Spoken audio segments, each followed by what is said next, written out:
911 call from a lonely man. It was a quiet, uneventful night at the 911 dispatch center when Emily received a call at 2:30 a.m. The voice on the other end was shaky and weak, barely above a whisper. 911, what's your emergency? She asked, her fingers hovering over the keyboard. The man hesitated before replying, I don't know if this is an emergency. I needed someone to talk to. This wasn't unusual. Emily had taken her share of non-emergency calls, often from lonely souls just wanting to hear another human voice. Usually, she'd direct them to a helpline, but something about this man's voice unsettled her. I'm here, she said gently. What's your name? My name is Harold, the man whispered. I don't think I have much time. Emily straightened in her chair. Why do you say that, Harold?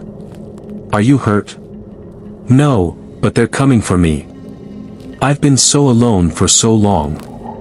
And now, they're coming. Her pulse quickened. Who's coming for you, Harold? Are you in danger? I don't know who they are, Harold replied, his voice trembling. But they've been outside my house every night for the last week. Watching.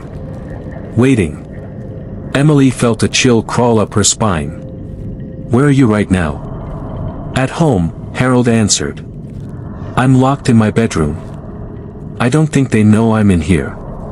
Stay calm, Harold. I'm going to send help. Can you give me your address? Harold gave her his address, a house on the outskirts of town.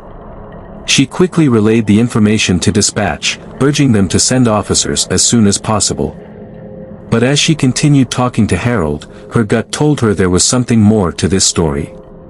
Can you describe who you've been seeing outside? Emily asked. It's hard to explain, Harold muttered, his voice wavering. They look like people, but not exactly. Their faces are wrong. Their eyes, too large. And they don't blink. I see them standing in the street, staring at me. Emily's hand tightened on the phone. She had heard enough bizarre stories in her line of work, but something about this felt different, too vivid, too real. And you're sure they've been there every night? She pressed. Yes. Every night. I thought I was going crazy at first, but they're real. I know they're real. There was a long pause. Emily heard the sound of heavy breathing on the other end, then a sudden crash. Harold? Harold, are you still there? They're inside, he whispered. Emily's heart raced. Harold, lock the door. Stay hidden, police are on their way. I can hear them downstairs, Harold said, his voice barely audible. They're moving through the house. I think they're in the hallway now. Emily listened closely, straining to hear any sounds over the phone.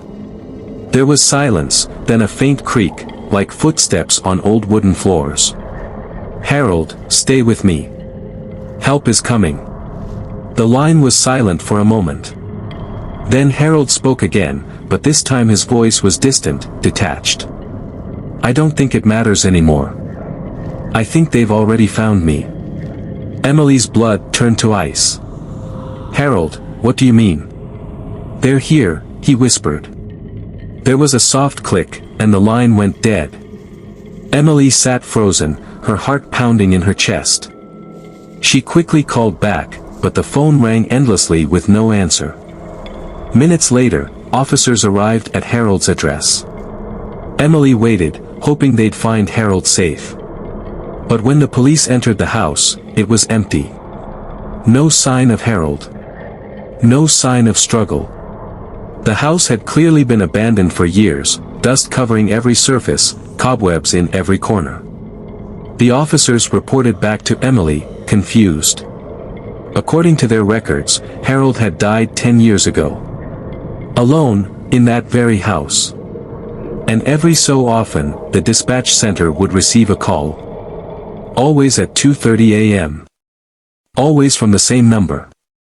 And always the same voice, whispering for help, before the line went dead.